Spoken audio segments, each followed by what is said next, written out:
নামাজ পড়া আল্লাহর একটা নির্দেশ, হজ করা আল্লাহর একটা নির্দেশ, যাকাত দেওয়া আল্লাহর একটা নির্দেশ, পর্দা করা আল্লাহর একটা নির্দেশ, সন্তানের উপরে পিতামাতার সেবা করা, সদ আচরণ করা, এটা আল্লাহর একটা, চিল্লিয়ে বলেন কার নির্দেশ? আমি প্রশ্ন করলে একটু উত্তর দিবেন, মুখ বন্ধ করে থাকবেন না। একটু কথাবার্তা না বললে তো বোঝা যায় যে আমার সাথে আপনাদের কোনো সম্পর্কই নেই। আর আপনাদের এই পাথন বা বিয়ানীবাজার এই অঞ্চলের মানুষকে আমি খুব কঠোর কথা বলতে এখন দ্বিধাবোধ করব না। কেন? আপনাদের সাথে অনেক দিন আস্তে আস্তে একটা রিক্ততা তৈরি হয়েছে। কি হয়েছে কিনা বলেন? এক সময় আমি কথা বলতে ভয় পাইছি এখানে এসে, এখন আর অতটা ভয় পাই না। কি মাইন্ড করলেন কোথায়? তা আমি এতগুলো বিষয় আপনাদেরকে সংক্ষেপে বললাম, আর একটা বিষয় নিয়ে একটু বিশদ আলোচনা করব। আল্লাহ বলছেন, ওয়াকাদা রাব্বুকা আল্লা তা'বুদু ইল্লা ইয়্যাহ।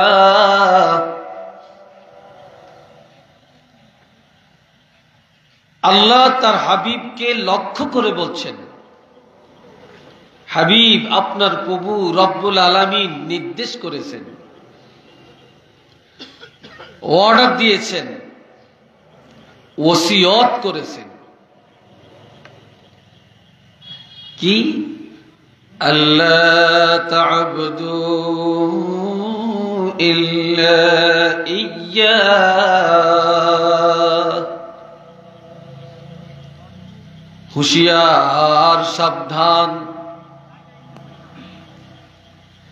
আমি আল্লাহর দাসত্ব করো, আমার ইবাদত করো, আমি আল্লাহর ইবাদত ছাড়া আর কাহারও ইবাদত করিও না। আমি আল্লাহর জন্যই তোমরা ইবাদত করবে, আর কারো জন্য না।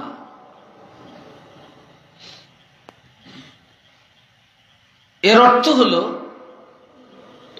যে ইবাদত আল্লাহর জন্য হবে, ইবাদত কোন মানুষকে খুশি করার জন্য হবে না। কথা বুঝে আসছি? আমার আল্লাহ আরো বলছেন, ফামান কানা ইয়ারজু লিকা রাব্বিহি ফালইআমাল আমালান সালিহা ওয়া লা ইউশরিক বিইবাদাতি রাব্বিহি আহাদা।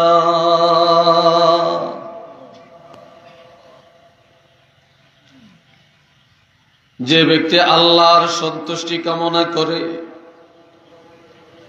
বা যারা আল্লাহর দিদার চায়, আল্লাহর দরবারে দাঁড়াতে চায়, সে যেন নেক আমল করে,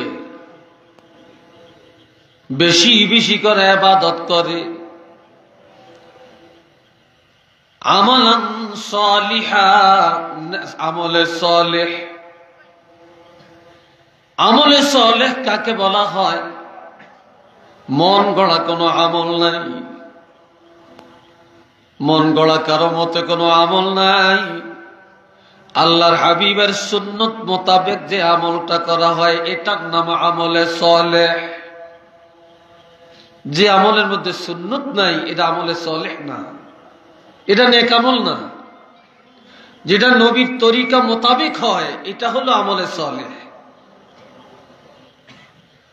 ولا يشرك بعبادة ربه أحدا।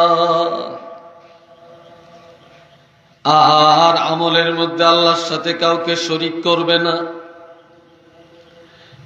ইবাদত আল্লাহর জন্য করবে, কোনো মানুষকে দেখাবার জন্য করবে না। যার ইবাদত আল্লাহর জন্য হবে সেই আল্লাহর দিদার অর্জন করবে, আর যার ইবাদত আল্লাহর জন্য হবে না তার নসিবে আল্লাহর দিদার হবে না। এই জন্য আল্লাহ বলছেন, আল্লাহ তা'বুদু ইল্লা ইয়্যাহ। হুঁশিয়ার, ও দুনিয়ার ঈমানদাররা সাবধান, এই হুঁশিয়ার, এই সাবধানতা, এটা কার? আর একটু আসতে বলেন। এই সাবধানতার বাণী কে দিলেন? আল্লাহ নিজে বলছেন খুব সাবধান। আল্লাহ তা'বুদু ইল্লা ইয়্যা, আমি আল্লাহর দাসত্ব ছাড়া আর কারো দাসত্ব করবে না, আমার ইবাদত ছাড়া আর কারো ইবাদত করবে না, আমি আল্লাহর কাছে মাথা নত করবা, আমি আল্লাহকে সেজদা দিবা, এই ছাড়া আর কারো কাছে কপাল নত করবে না। মাজার জিয়ারত করবেন, সেজদা দেওয়া শিরক। কথা ঠিক কিনা বলেন?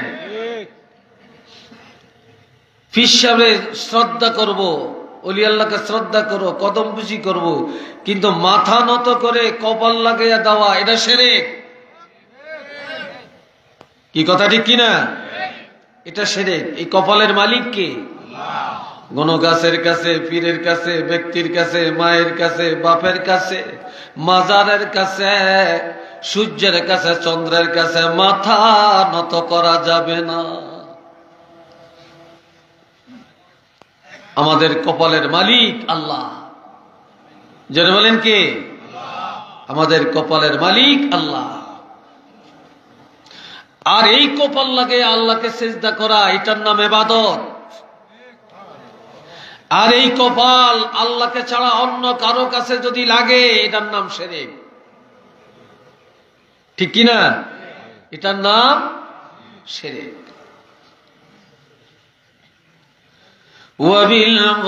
وَبِالْوَالِدَيْنِ إِحْسَانًا, তাহলে এক নম্বরে আমি আল্লাহর ইবাদত, আমার দাসত্ব, আমি আল্লাহর জন্য তোমরা মস্তক অবনত করবে। দ্বিতীয় নম্বরে পিতা মাতার সাথে সৎ আচরণ করবে। কার সাথে সদ্ব্যবহার? সৎ ব্যবহার পাওয়ার যোগ্যতা সম্পন্ন 4 শ্রেণীর মানুষ। কয় শ্রেণী? 1 নম্বরে পিতা মাতা, 2 নম্বরে ওস্তাদ,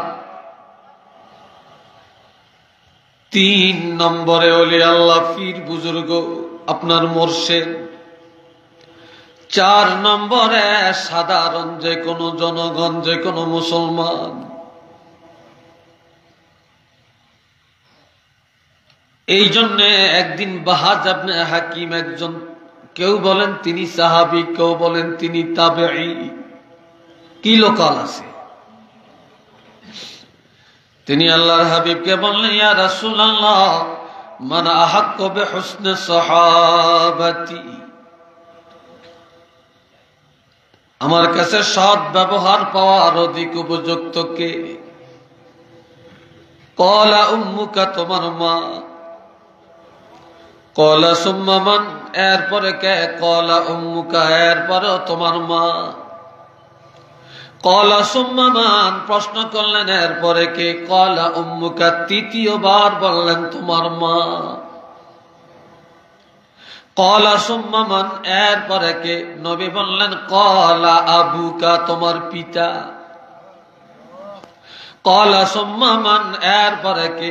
নবী বলেন ক্বালা আদনাকা, আদনাকা। আমার বুকে না, এখানে দেন।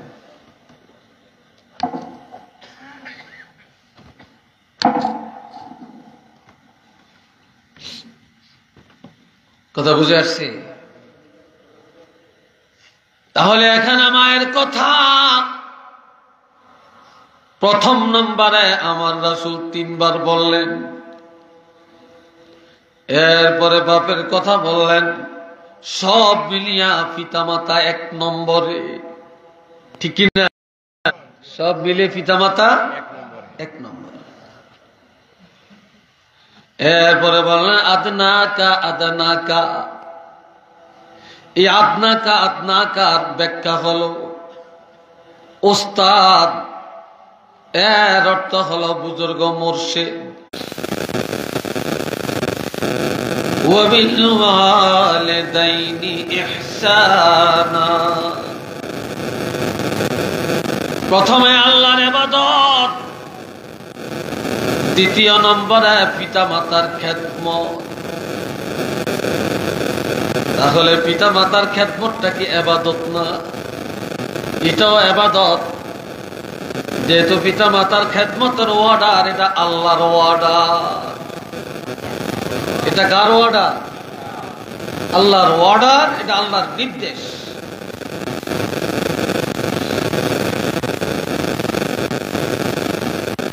আমার প্রাণের ভাইয়েরা রে, আমার নবীর শ্রেষ্ঠত্ব এত বেশি। দুনিয়াতে অনেক নবী আগমন করেছেন, তাদের পিতামাতা ছিল অমুসলিম, কিন্তু তারা নবী হয়েও মা বাবার জন্য দোয়া করতে পারে না। আর আমার নবীকে আল্লাহ বললেন, হাবিব কোন, আপনি বলেন, রব্বির হামহুমা কামা রব্বায়ানি সগীরা। আপনি আমার কাছে দরখাস্ত করেন আপনার পিতা মাতার জন্য, এ আমার রব, ইরহামহুমা, তাদেরকে দয়া করেন। তারা হলেন আমার পিতা মাতাকে দয়া করেন। কামা রব্বায়ানি সগীরা, যেভাবে আমার পিতা মাতা শিশুকালে আমাকে লালন পালন করেছেন, দয়া মায়া করেছেন, আল্লাহ তেমনি ভাবে আপনিও আমাদের পিতা মাতাকে দয়া করেন।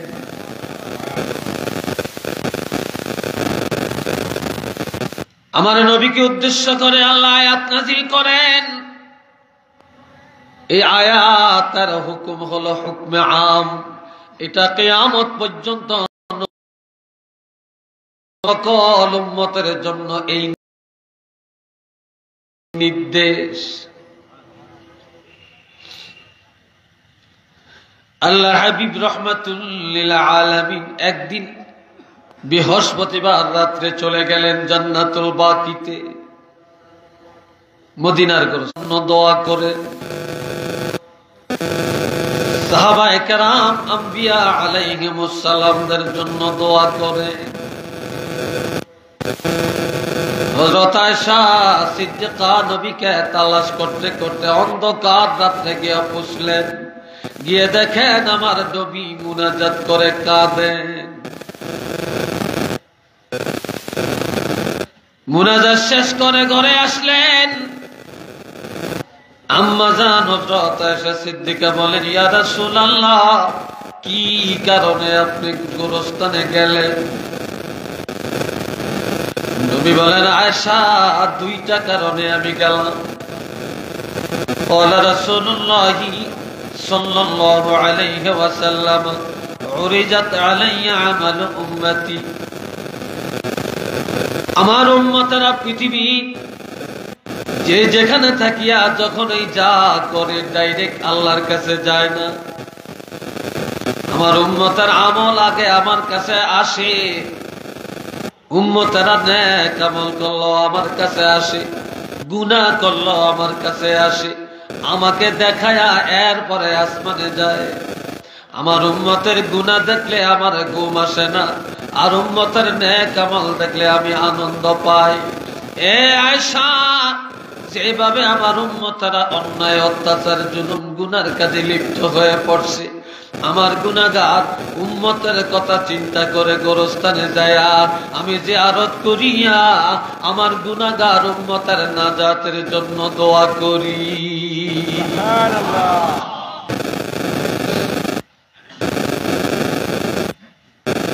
আর একটা কারণ হলো আমি আমার আব্বাকে দেখি না, শিশুকালে মা হারাইছি।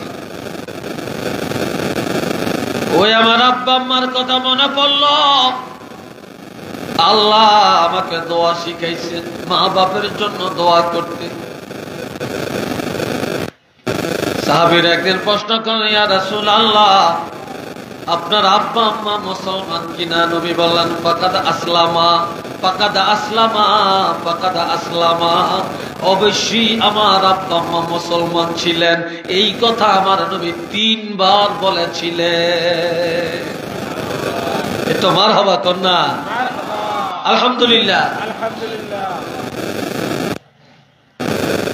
তবে এরা ছিলেন মিল্লাত ইব্রাহিমের উপরে।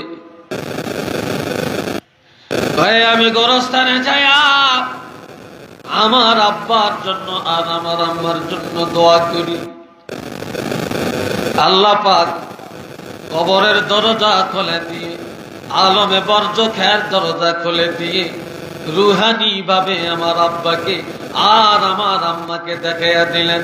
আর একটা সুসংবাদ দিলেন, আল্লাহ ওয়াদা করেছেন কিয়ামতের ময়দানে আমি রাসূলকে না জানায়া, আমার অনুমতি না দিয়া আমার একটা উম্মতকে জাহান্নামের আগুনে জ্বালাবে না।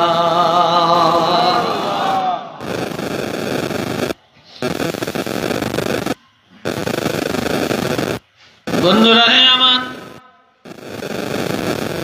ওয়াবিল ওয়ালিদাইনি ইহসানা, এই ইহসানের এক অর্থ হলো তাদের সেবা করা, ইহসানের আর এক অর্থ খেদমত, ইহসানের আর এক অর্থ হলো সুদৃষ্টি, ইহসানের আর এক অর্থ হলো তাদের নাজাতের জন্য দোয়া, ইহসানের আর এক অর্থ হলো তাদের সুস্থতা থাকার জন্য দোয়া। ইম্মা ইয়াবলুগান্না ইনদাকাল কিবারা আহাদুহুমা আও কিলাহুমা ফালা তাকুল লাহুমা উফ। আমার দিকে চান, আমার আল্লাহ বলেন, যদি তোমাদের কারো মা বাপ 2 জন, তোমাদের মধ্যে কেউ যদি মা বাপ 2 জনকে মৃত্যুকালে পেয়ে থাকে, অথবা 2 জনের একজনকে পেয়ে থাকে, কোন সন্তান যদি তার মা অথবা তার বাবাকে বৃদ্ধকালে পেয়ে থাকে, যে সময় ঠিক মতো বাবা মা চলতে পারে না, হাঁটতে পারে না, মসজিদে যেতে পারে না, মা ফিরে যেতে পারে না, হাটে বাজারে যেতে পারে না, ডাক্তারের কাছে যেতে পারে না, পুষ্কুনিতে নামিয়ে গোসল করতে পারে না, যে সময় কথাবার্তার মাপকাঠি থাকে না, ওই বৃদ্ধকালে মা বাপের কথাবার্তা তাদের ব্যবহারে তোমরা অতিষ্ঠ হইয়া অসন্তুষ্ট প্রকাশ করিও না, বা আহ শব্দ বলিও না। এক কথায় তাদের মেজাজে, তাদের কথাবার্তায়, তাদের চলাফেরায় তোমরা মন খারাপ করিয়া তাদের সাথে কোনোদিন দুর্ব্যবহার করিও না, তাদের কথায় দুঃখ প্রকাশ করা যাবে না। একটু চিল্লিয়া বলেন না সুবহানাল্লাহ।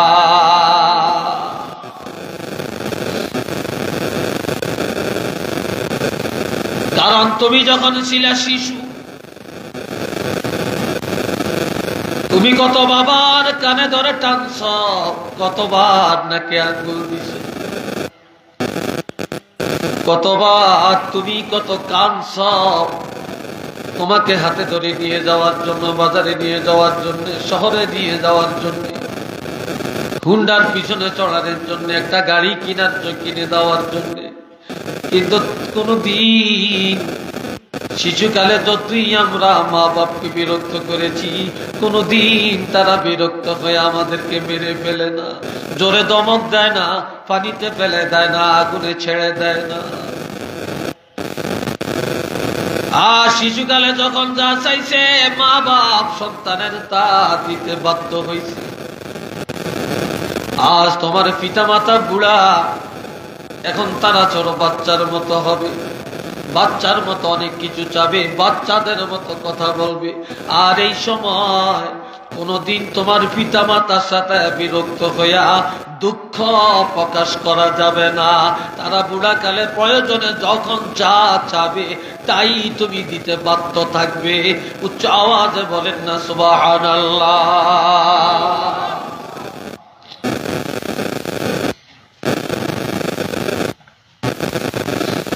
ওয়ালা তানহারহুমা, ধমক দিয়া কথা বলবে না, চোখ রাঙ্গায়া কথা বলবে না, তাদের সাথে দুর্ব্যবহার করবে না, চোখ রাঙ্গায়া কথা বলবে না, ব্যঙ্গ বিদ্রুপ করে কথা বলবা না। এক কথায় কোন অবস্থায় তাদেরকে ধমক দিয়ে কথা বলবে না। এমনকি চোখ মুখ লালি করে কথা বলা যাবে না। ভদ্রচিত ভাবে কথা বলবে, নরম ভাষায় কথা বলবে, ভদ্র আচরণ করবে। কিভাবে কথা বলবে সেটাও আল্লাহ বলে দেন, وَقُلْ لَهُمَا قَوْلًا كَرِيمًا,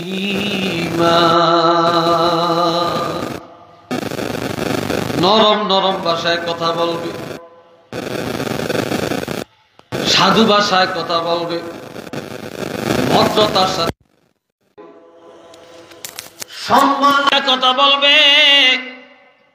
অসম্মানের ভাষা তাদের কাছে ব্যক্ত করা যাবে না রে। ছোটকালে বাচ্চাকে নিজের সন্তানের আব্বু বলে কত মায়া করে ডাকছো, আম্মু বলে কত মায়া করে ডাকছো। নিজের মেয়েটাকে আম্মু বলেছো মায়া করে, ছেলেটাকে আব্বু বলে কোলে নিছো। আজকে তোমার আব্বা বুড়া, তোমার মা একেবারে বয়োজ্যেষ্ঠ, এখন তুমি আম্মুও ডাকো না, আব্বুও ডাকো না। না না না, সাবধান। তুমি তোমার বাচ্চাকে যেইভাবে মায়া করে ডাকছ, তোমার বাবা মা বৃদ্ধ হয়ে গেলে এমন মায়ার বাসা দিয়া তাদেরকেও ডাকো।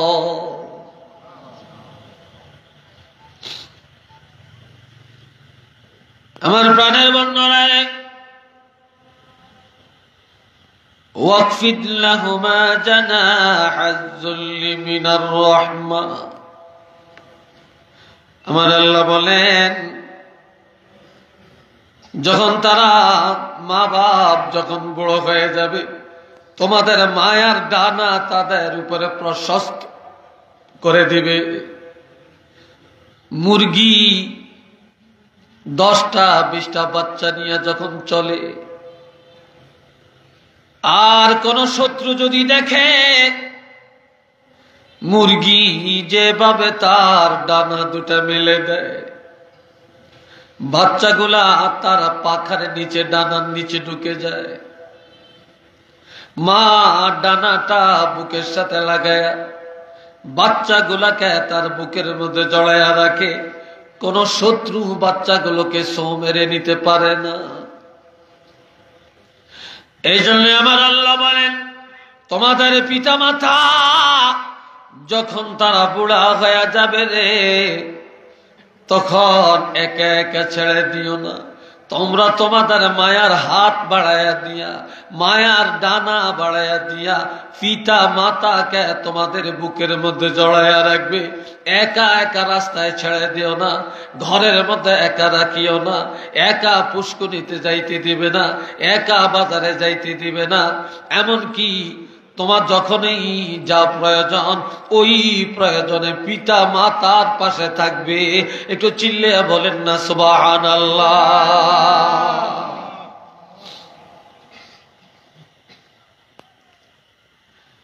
জিন্দা থাকতে খবর রাখি না, মরে গেলে গরু কাটিয়া খাওয়াই, এটার দাম নাই। জিন্দা থাকতে মা আর বাবা সন্তানের সেবা পায় না, পুত্রবধূর সেবা পায় না। মরে গেলে মাশাআল্লাহ 3টা 5টা গরু খাওয়াই, মনে করি সব পেয়ে গেছি, না না।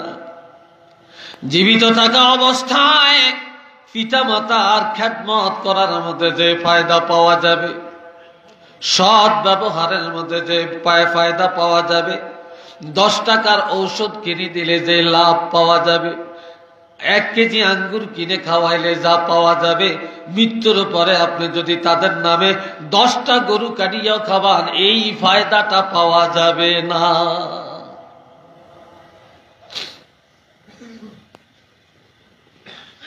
আমার প্রাণের ভাইয়েরা, আপনি বাজারে গেলেন 1000 টাকা নিয়ে, বিয়ানি বাজারে বাজার করবেন। বাজার সদাই করার পরে দেখলেন আপনার পকেটে 50 টাকা এখনো অতিরিক্ত আছে। আপনি যদি মনে করেন ঘরে আপনার বড় বাপ বড় মা, আপনি যদি বলেন আমি আমার মায়ের জন্য কিছু আঙ্গুর নিয়ে যাই,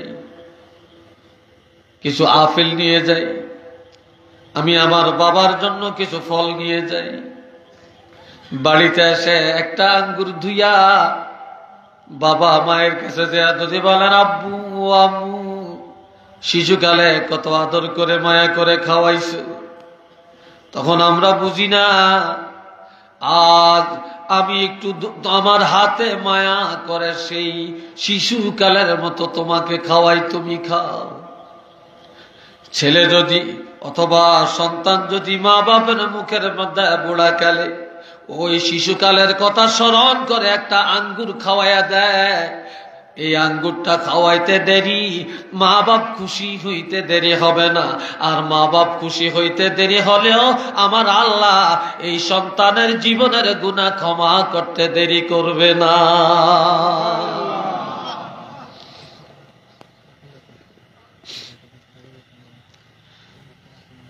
এরপরে তাদের জন্য দোয়া করবেন, وقل رب ارحمهما كما ربياني صغيرا। সব সময়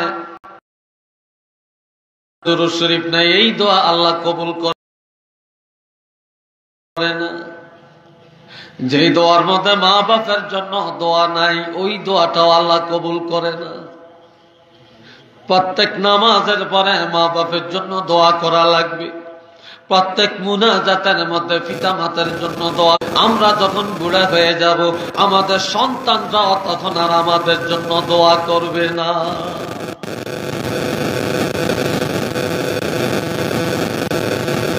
আমার ঘরের ভাইরা, আমার আল্লাহ বলেছেন ووصينا الإنسان بوالديه حملته أمه كرها ووضعته كرها। আমি আল্লাহ বিশ্ব জগতের মানুষকে ওসিয়ত করলাম, মানুষ যেন পিতামাতার সাথে সৎ আচরণ করে, বিশেষ করে মায়ের সাথে যেন সৎ আচরণ করে। কেননা হামালাতুহু উম্মুহু কুরহা, মা কষ্টের পর কষ্ট স্বীকার করলেন। যখন আমি আপনি মায়ের গর্ভে ছিলাম, এই মা 9 মাস 10 মাস বা 10 মাস 10 দিন কত কষ্ট করে গর্ভে বহন করেছেন। পৃথিবীর কোন পুরুষ এটা জানে না কষ্টের খবর। এই কষ্ট কেউ জানে না। এই কষ্টের কারণে মার সাথে সৎ আচরণ করো। যেই মা গর্ভ বহন করার সময় কষ্ট করেছে রে, দুনিয়াতে আসার পর ওই মার কলিজায় আর কখনো আঘাত দিও না। এই কথা বলেন কেন এখানে? এটাকে বলে আঘাত।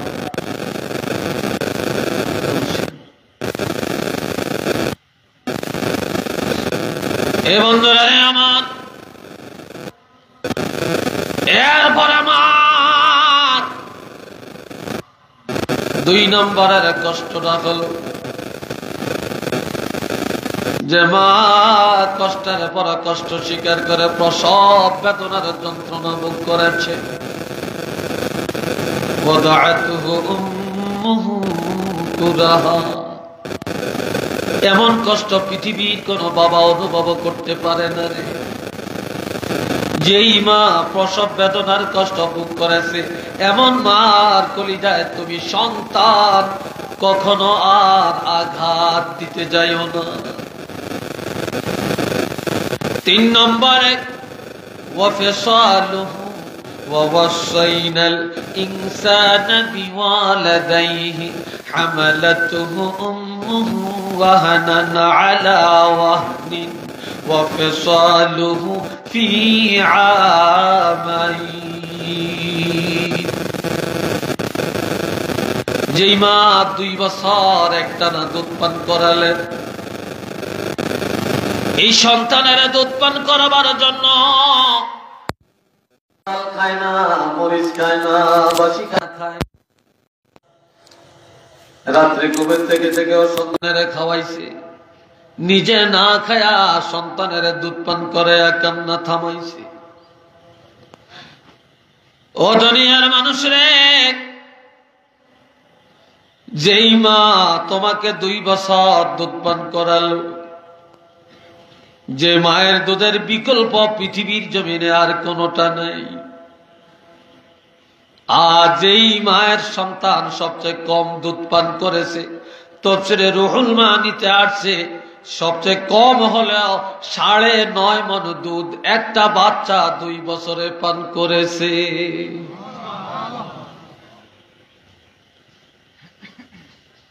একশো টাক মায়ের দুধের বিকল্প পৃথিবীতে নাই, আর 100 টাক দুধের মূল্য দেওয়ার ক্ষমতা নাই।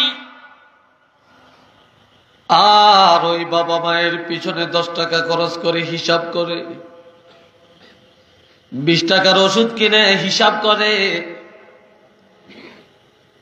তারপরে একবেলা খানা খাওয়ায়া হিসাব করে, একটা কাপড় কিনে দিয়া হিসাব করে। আমার ভাইয়েরা ঝগড়া লাগে মা বাপের খানা নিয়ে, লালন পালন নিয়ে। তবে একটা কথা জেনে রাখবেন, পকেটের টাকার ভাগ চলবে, বাগানের গাছের ভাগ চলবে, দোকানের ভাগ চলবে, জমিনের ভাগ চলবে, পিতা মাতা রেখে যাওয়া বাড়ির ভাগ আছে, কিন্তু মা বাপের সেবা করার কোনো ভাগ নাই। যে যত করবেন তত পাবেন, যে যত করবেন তত পাবেন। পিতা মাতার খানা, তাদের খেদমত, তাদের ঔষধ বড়ি, চিকিৎসা, এইটার ব্যাপারে কোনো ভাগ নাই।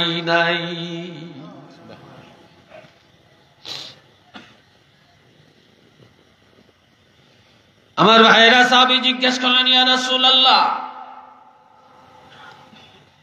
আমার উপর আমার পিতা মাতার দায়িত্ব আমি কিভাবে পালন করব, আমার উপর কি হক আছে?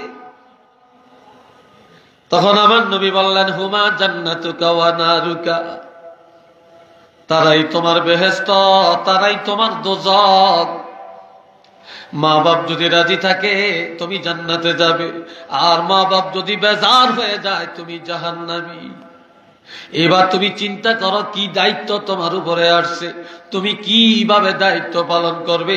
তুমি যদি জান্নাত কামাই করতে চাও তাহলে মা বাপের সাথে সদ্ব্যবহার করো, আর যদি জাহান্নাম কামাই করতে চাও তাহলে মা বাপের সাথে দুশমনি করো।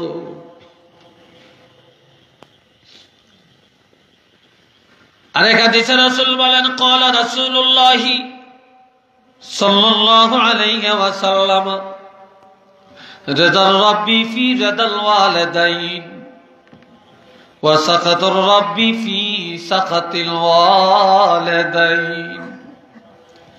মা বাপের সন্তুষ্টির মধ্যে আল্লাহর সন্তুষ্টি, মা বাপের অসন্তুষ্টির মধ্যে আল্লাহ অসন্তুষ্টি। এক কথায় মা বাপ রাজি, আমার আল্লাহ রাজি, মা বাপ বেজার, আমার আল্লাহ বেজার। দোস্ত বুজুর্গ ভাইরা, قال رسول الله صلى الله عليه وسلم كل الذنوب يغفر الله تعالى منها ما شاء إلا عقوق الوالدين। আমার দিকে চান হে যুবকরা, আমার নবী বলছেন বান্দা যত গুনাহ করে যে কোনো গুনাহ আমার আল্লাহ ক্ষমা করে দিতে পারেন। আল্লাহ যেটা ইচ্ছা করেন বান্দার গুনাহ ক্ষমা করে দিতে পারেন, বা সব গুনাহ আল্লাহ ক্ষমা করে দিতে পারেন। তবে ইল্লা উকুকাল ওয়ালিদাইন, পিতামাতার বেয়াদব, পিতামাতার নাফরমান সন্তানরে আমার আল্লাহ কখনো ক্ষমা করবে না। তওবার দ্বারা সব গুনাহ আল্লাহ মাফ করেন, কিন্তু মা বাপের বেয়াদবকে আল্লাহ তওবা করলেও মাফ করবে না, সুদখোরের আল্লাহ মাফ করবে না, জালেমের তওবার দ্বারা আল্লাহ মাফ করবে না, পরের হক দ্বারা মারে তওবার দ্বারা আল্লাহ তাকে মাফ করবে না। গীবত যারা করে তওবার দ্বারা তাকে আল্লাহ মাফ করবে না। গীবত করে তওবাটা হলো যার গীবত করেছে তার কাছে যে মাফ চাওয়া। পিতা মাতার বেয়াদব সন্তানের তওবা হলো মা বাবার পায়ে ধরে মাফ চাওয়া। জালেমের তওবা হলো যার উপর জুলুম করেছে তার কাছে যে মাফ চাওয়া। সুদখোরের তওবা হলো সুদের টাকা ফিরাইয়া দেওয়া। ঘুষখোরের তওবা হলো যার থেকে ঘুষ গ্রহণ করেছে তার টাকা তারে ফিরাইয়া দেওয়া। পরের হক যে খায় তারে আল্লাহ মাফ করবে না, তার তওবা হলো যার হক তার হাতে পুষাইয়া দেওয়া। এরপরে আল্লাহ ক্ষমা করবে, এর আগে ক্ষমা করবে না। আর যারা বিয়ার মধ্যে যৌতুক লয় তাদেরকেও তওবার দ্বারা আল্লাহ মাফ করবে না। তার তওবাটা হলো মেয়ের বাপের টাকা তার কাছে ফিরাইয়া দেওয়া।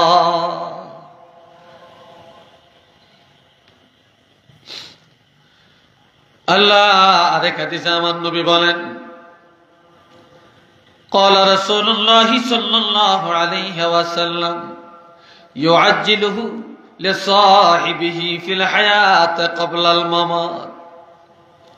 দুনিয়াতে যে যত পাপ করে সমস্ত পাপের সাজা পাবে মৃত্যুর পর। কিসের পর? এটা কথা কয় না, ঘুম যান নাকি আপনারা? এটা কি জনসমাজ না কবর? জোরে করে, এটা কি গোরস্থান? একটু কথা বলেন। ঠান্ডা লাগছে? আহারে ঠান্ডা, জোয়ার মানুষেরও ঠান্ডা লাগে।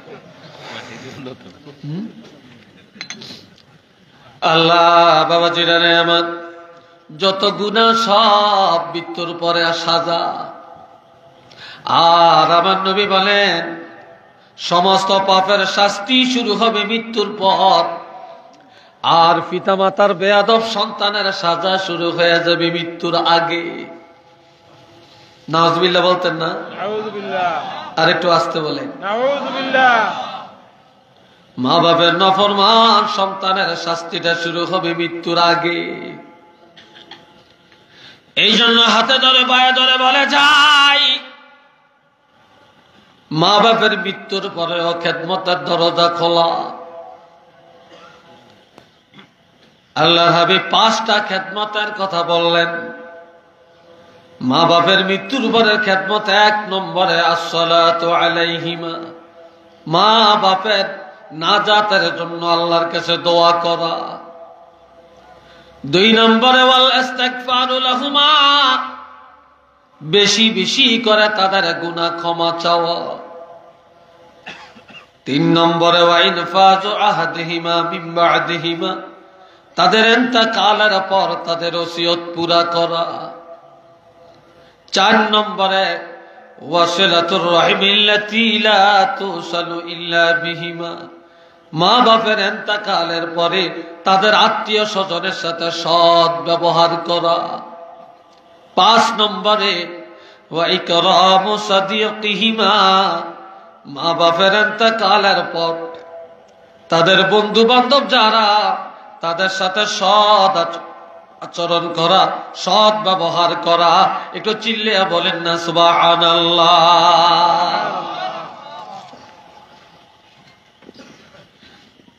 আজ তো চাচা ভাতিজার ঝগড়া, মারামারি, মামলা, ঠিক নেই? ভাই ভাই মামলা, কিন্তু আমার নবীর কাছে একটা যুবক গিয়া বলল, ইয়া রাসূলুল্লাহ, ইন্নী আসাবতু যামমান আযীমা, আমি মারাত্মক অপরাধ করেছি, ফাহাল্লি মিন তাওবাতিন, কোন তওবা আছে কিনা বলেন।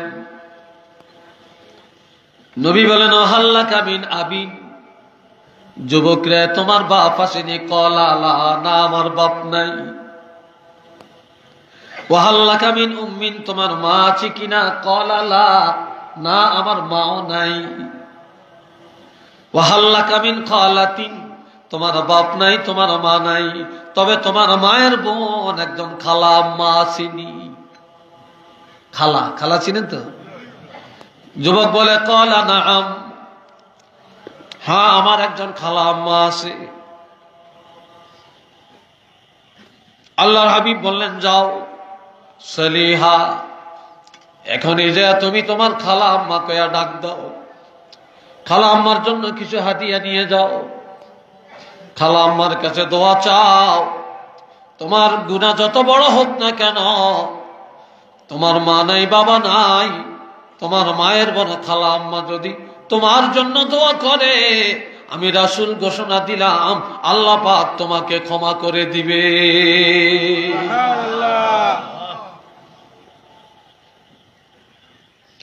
আর একটা যুবক গেলেন, বলেন, ইয়া রাসূলুল্লাহ, ইন্নী আসাবতু যামমান আযীমা, আমি মারাত্মক অপরাধ করেছি, ফাহাল্লি মিন তাওবাতিন, কোন তওবা আছেনি? নবী বলেন, তোমার ওয়াহাল্লাকা মিন আবিন, তোমার আব্বা আসেনি? কয় না। তোমার মা আসেনি? বলে না। ওয়াহাল্লাকা মিন আম্মিন, আম্মুন শব্দের অর্থ হলো চাচা, আরবিতে আম্মুন চাচা, আম্মাতুন ফুফি। তোমার একজন বাপের ভাই চাচা আসেনি? ক্বালা নাআম, যুবক বলেন, হ্যাঁ আমার একজন চাচা আসে। কোন দেশে কয় চাচা, কোন দেশে কয় কাকা, ঠিক আছে তো? এখন বলে, যাও সেলহু, এখনই যায়া তোমার চাচার সাথে সৎ আচরণ করো। তোমার বাবা নাই, বাপের ভাই চাচা, বাপের জায়গায় চাচা, ওই চাচার সাথে সৎ আচরণ করো, চাচার সাথে দুশ্মনী করিও না, কোন শত্রুতায় লিপ্ত হয়েও না। তোমার চাচা খুশি হইয়া যদি দোয়া করে, আমি রাসূল ঘোষণা দিলাম আল্লাহ পাক তোমাকে ক্ষমা করে দিবে।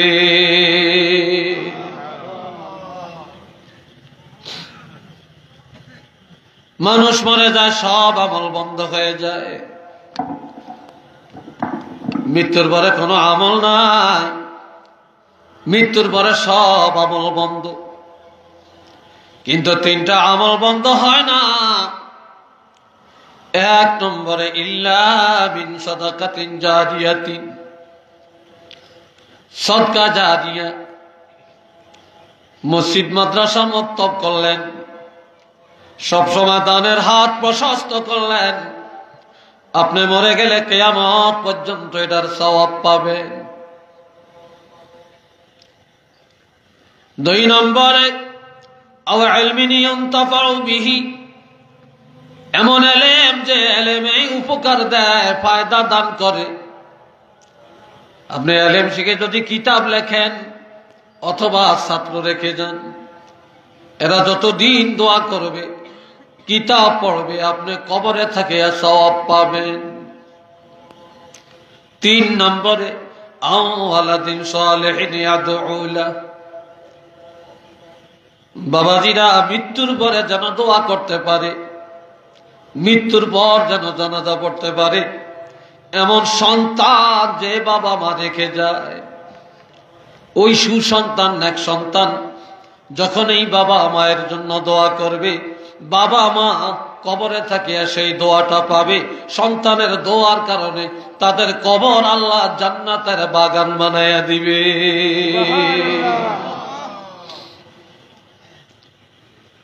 এমন সন্তান আমরা দুনিয়াতে রেখে যাইতে চাই কিনা? জোরে বলেন। সবাই মনে হয় চায় না। আজকাল অনেক সন্তানেরা জানাজা পড়তে জানে না, জানাজা ছাড়া মা বাপকে কবরে রাখে। এমএ পাস ছেলে, ইঞ্জিনিয়ার ছেলে, আমেরিকান সন্তান, লন্ডন প্রবাসী সন্তান, যারা বাবার জানাজায় কি পড়বে জানে না, প্রথম তাকবীর দিয়া কি পড়বে জানে না, দ্বিতীয় তাকবীর দিয়া কি পড়বে জানে না, 3 তাকবীরের পরে কি পড়বে জানে না,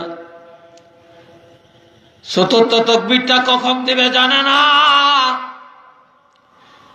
মা বাপরে কবরে রাখবে, কি পড়ে রাখবে দোয়াটা জানে না, কি পড়ে কবরে মাটি দিবে এটাও জানে না। আল্লাহুম্মা গফির লি হাইয়িনা ওয়া মাইয়িতিনা, এই যে একটা দোয়া, এই দোয়াটা জিজ্ঞেস করে দেখেন, যারা শিখছেন ছোটকালে হয়তো তারা জানেন, আর মাদ্রাসার ছাত্ররা জানে, হুজুরেরা জানে, ইমাম সাহেবরা জানে, এই ছাড়া শতকরা 95টা মুসলমানে জানে না। কি ভাই ঠিক কিনা বলেন? তাহলে এই টাকার দাম কই? এই লন্ডনের দাম নাই, আমেরিকার দাম নাই রে, এই ইটালির দাম নাই, টাকা পয়সা বাড়ি ঘরের দাম নাই, যদি মৃত্যুর পর মা বাপের জন্য দোয়াই করতে না পারে। কি ভাই কথা ঠিক কিনা বলেন? এই জন্য আমি আজকে আপনাদের কাছে যেই জিনিসটা প্রথমে চাবো, সেটা হলো আপনাদের কাছে আমার অনুরোধ, আপনারা জানাজা পড়েন না, সন্তান বানিয়ে যান, সন্তানকে মাদ্রাসায় দেন, আলেমের বাপ হন। আমার ভাইরা, এই ওয়াজ মা বাপের খেদমতের ওয়াজ, আলেমের জন্য না, কিন্তু মা বাপের খেদমতের ওয়াজ হলো বে আলেমের জন্য। কথা ঠিক কিনা? আল্লাহ এই জন্য আপনাদের কাছে অনুরোধ হাতে পায়ে ধরে বলে যাই, দোয়া গির রেখে যান। সাত কাবলারে দিয়া দোয়া করলেন, ঠিক আছে, হবে। সাতপুরি হুজুরে দিয়া দোয়া করলেন, হবে। কিন্তু বাবাজিরা, তারপরে আপনার সন্তান মা বাপের জন্য দোয়া করলে যা হবে এতটা হবে না। সন্তানের দোয়াই সবচেয়ে গুরুত্বপূর্ণ দোয়া, ঠিক কিনা?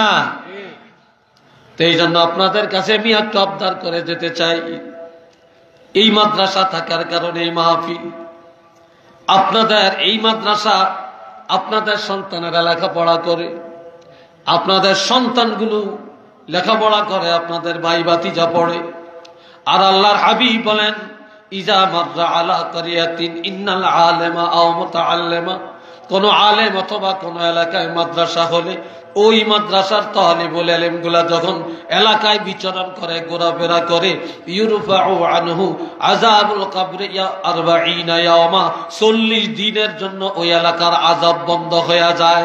আজ এলাকায় প্রতিদিন তালিবুল ইলমেরা হাঁটাহাঁটি করে, ওই এলাকার কবরের আযাব চিরদিনের জন্য বন্ধ হয়ে যায়। তা মাদ্রাসা থাকার দরকার আসেনি? কি বলেন? আমাদের সন্তান আলেম হওয়ার প্রয়োজন আছে কিনা? হাফেজ সাহেব হওয়ার প্রয়োজন আছে কিনা?